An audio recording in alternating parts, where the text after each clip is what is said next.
egia esan iruditzen zaigu oso egitasmo interesgarrie, oso aberatsa, bertan bai arratiko eta gure inguruko herrietako ondareari benetako balioa emoteko, Zeanurin konkretuki, dakizuen moduan badekoguz 18 ermita eta 2 eliza, ondare importante bat, eta uste dugu lan hau dala modu bat,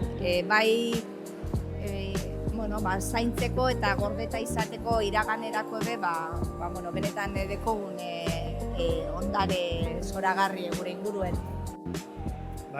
Zeanuriko udaletik apustu garbi egiten dugu gure ondarea zaintzeko, ez ermitak bakarrik, errotak, gure aberastasune hor dau, ez fedean ikuspuntutik bakarrik, baita gure ohitura, gure erromeri, gure auzoko jaiek, ermiten inguruan antolatzen dire. Egie da, herri txiki garela eta baliabide gitxikoa, ermita guztiek bez dire Zeanurin jabetzakoak, eta guzteko jakun egia esan da laguntza gehiago gai aukitzea, ermita horrek egoera honean zaintzeko azken baten gure ondarea direlako.